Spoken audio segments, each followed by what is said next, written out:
और आप कहते हो कि उनका नाम कबीर है। ठीक है, आप मुझे ये बताओ, जब 52 अक्षरों की उत्पत्ति नहीं हुई थी, जब कोई भी इंसान अक्षर नहीं बोलता था, तब ये का बी रा, ये अक्षर कहां थे? ये अक्षर कहां थे? और आपने अनुराग सागर पढ़ी है, कबीर सागर पढ़ी है, आपने देखा पूरी सृष्टि कैसे बनी है? परमात्मा के द्वारा। और परमात्मा के साथ वहां जो वार्तालाप हो रही है वो हिंदी में हो रही है। हिंदी में भी नहीं बल्कि और खड़ी बोली में हो रही है। कबीर साहब खड़ी बोली में लिखवाए हैं ये पूरा ग्रंथ। तो मुझे ये बता दें कि जब परमात्मा ने एक भाषा का विस्तार किया तो ये बाकी भाषाएं कहां से आ गई? ये जर्मन, चाइनीज, ये पुर्तगीज, ये स्पेनिश, ये सब भाषाएं कहां से आ गई? इनको कौन से परमात्मा ने पैदा कर दिया जो ये जापानी बोलने लग गए?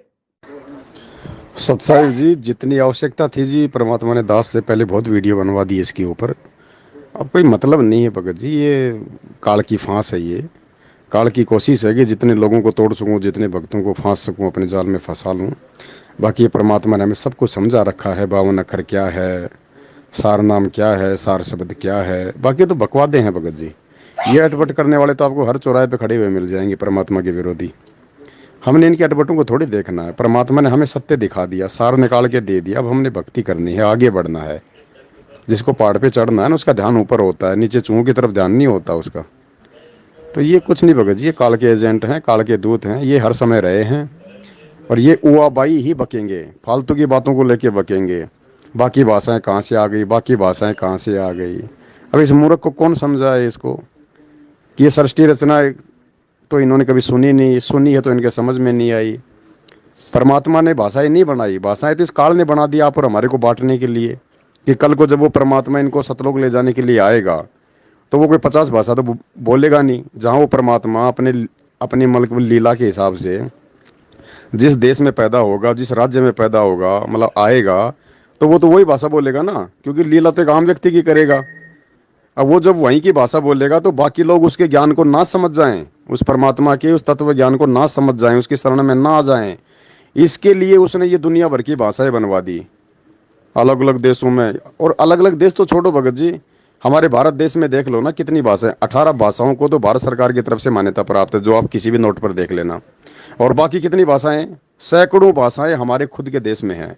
तो पूरे विश्व में कितनी होंगी, कई हजारों भाषाएं। तो ये काल का भयंकर षड्यंत्र जाल है हम जीवों को फंसाने के लिए, कि हम परमात्मा के संपर्क में ना आ जाएं। लेकिन परमात्मा तो उसका बाप है। अब मालिक ने ऐसी ऐसी एप्लीकेशन बना दी, ऐसी ऐसी एप्लीकेशन बना दी, ऐसे ऐसे परमात्मा ने सिस्टम बनवा दिए। अब ये बाधाएं समाप्त हो जाएंगी, सब भाषाएं डबिंग होने लग गई।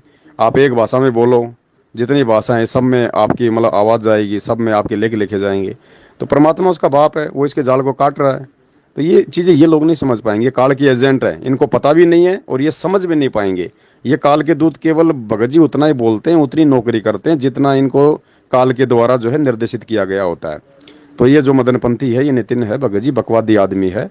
दास ने तो पिछले 4-5 साल से इसकी तरफ ध्यान देना ही छोड़ दिया भगत जी। बकवादी है, मैंने जितने वीडियो बनाने थे इसके ऊपर मैंने बना दिए। और इसको क्या पता, इसको सार नाम का।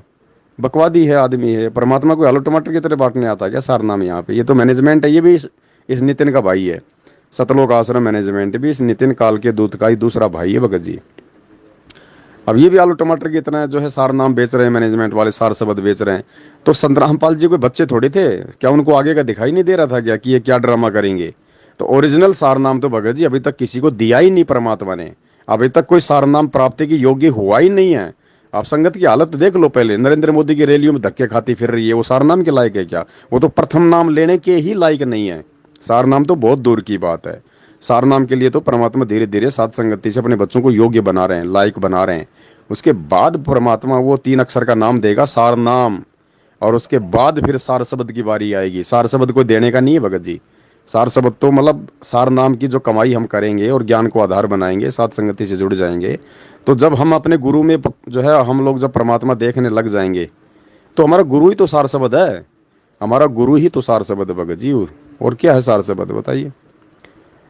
और ये बहुत सारी बातें भगत जी ऐसे समझ में नहीं आएंगी। ऐसे तो आपको हर चौराहे पे काल के दूध खड़े मिलेंगे अटपट करके। मालिक कहते हैं बीजक की बाता नहीं, बीजक मतलब बीजक की बाता कहें और बीजक नहीं हाथ, और पृथ्वी डोबवन उतरे ये कर कर मीठी बात है। अब ये कहता कि 52 अक्षर में है ही नहीं, वो नाम 52 अक्षर में है ही नहीं। अरे तो तू बता दे भाई, तेरे पास है तो तू बता दे ना कौन से अक्षर में है। अब 52 अक्षर हमारे भगत भगत जी भोले हैं, भगत समाज हमेशा भोला होता है। संगत चाहे आप आसाराम की देख लो चाहे राम रहीम की, संगत भगत जी नादान होती है, संगत भोली होती है।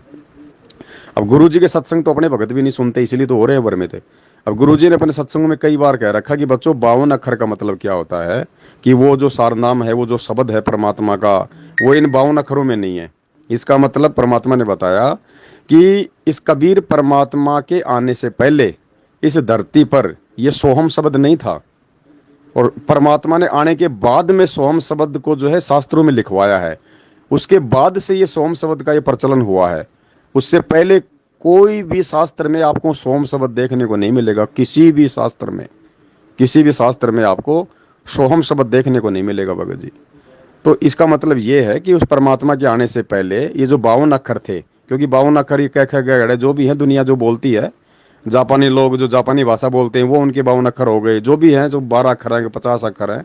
हमारे जो ये आता है जो कह गए ये जो मतलब की 52 अक्षर बोले जाते हैं, ये मतलब इस प्रकार से।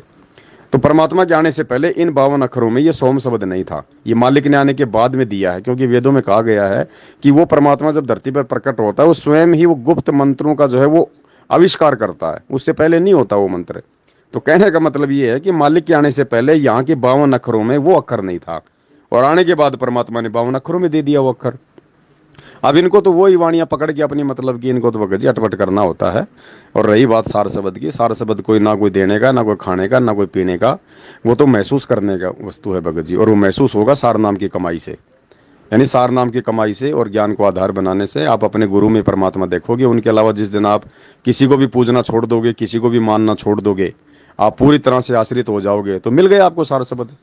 अब हम सत्सेवक हैं भगत जी, हमें तो मिल चुका है। जो भाई बहन जो दृढ़ हैं, बिल्कुल अटल हैं कि चाहे शीश कट जाए लेकिन इस परमात्मा के अलावा किसी और को ना पूजेंगे, ना मानेंगे, ना कुछ करेंगे, और सारी मर्यादा निभाएंगे, तो बस मिल गए आपको सार शब्द। और क्या, परमात्मा खाली समर्पित भावी तो देखता है, समर्पण ही तो देखता है परमात्मा। उसके बाद मालिक कहते हैं मैं कर दूं पल में पार हो जा रजा, 1 सेकंड में तुम कर दो पल में पार हो जा रजा थारी। किसने हाथ पकड़ा इस परमात्मा का, 1 सेकंड में उड़ा देगा, काल को भी नहीं पता कौन से रास्ते से ले गया। जिस दिन परमात्मा इतना इस समर्पण भाव देख लेगा तो वो ही सार शब्द है। अब मैनेजमेंट ने तो धंधा बना रखा है, जो भी मंत्र देता है ये एक पाठ में या फिर 1 लाख रुपए इसने फीस कर रखी है, 1 लाख रुपए सार शब्द के लेता है, 21,000 रुपए सार नाम के लेता है। इन्होंने तो अपना धंधा सेट कर रखा है। तो ये भी तो नितिन रायजादा के दूसरे भाई हैं, तो इनको परमात्मा ने साइड में करना है। इस मैनेजमेंट को परमात्मा ने संगत से भगत जी अलग करना था। और ये काल का एजेंट था, जो गुरु जी का जो मुख्य जो परिवार वाले हैं सभी काल के एजेंट थे। और संगत की ये नादानी थी, संगत परमात्मा के ज्ञान को समझ नहीं पाई, जिस कारण से उनके परिवार पे विश्वास करके काल के जाल में फंस गई। तो ये मरो हमें इससे क्या लेना देना भगत जी, हमें समझ में आ रहा है ना सारी चीजें। बाकी भगत जी काल का लोक है, बहुत सागर है, ना कोई मेरे समझाने से समझेगा, ना कोई भगवान के समझाने से समझेगा वही जिसके लिए परमात्मा ऊपर से नीचे उतर के आते हैं बस। और मालिक को केवल उतने चाहिए, बाकी तो भीड़ है, बाकी तो परमात्मा बीज डाल के चला जाता है पूरी धरती पर। जितने भी प्राणी है, चाहे ले लो नाम आ जाओ, कौन सा फीस ले रहा है परमात्मा जो है कलम चढ़ा देगा आत्मा के ऊपर। वो तो मालिक को पता है कि ये पार नहीं होनी भीड़, जो मेरे पीछे लगी हुई है लाखों करोड़ों भगत, ये पार नहीं होंगे। लेकिन जिनको परमात्मा लेने आता है हीरे मोतीलाल को, उनको समझ में आ जाती है, जैसे मुझे आ गई, आपको आ रही है, और भक्तों को आ रही है। तो जो बीज होंगे परमात्मा के, जो हंस होंगे, जिनके लिए परमात्मा आए हैं, जिनको लेके जाना परमात्मा ने, आ गई उनके समझ में। उन्होंने मान लिया अपने गुरु को भगवान, उन्होंने फाड़ के फेंक दी फोटो में ये दाढ़ी मूंछ वाली नितिन रायजादा के भगवान की, उस कबीर की। तो हमें तो मिल गया सार नाम, सार शब्द भी मिल गया, हमें तो सब कुछ मिल गया। अब तो सिर्फ हमें इंतजार है कि परमात्मा आए और हमें जो है वो लेके जाए, बस यही सार शब्द है और कुछ नहीं है भगत जी इसके अलावा। बाकी सब माया जाल है, यहाँ पे सब माया जाल है। सत साहेब।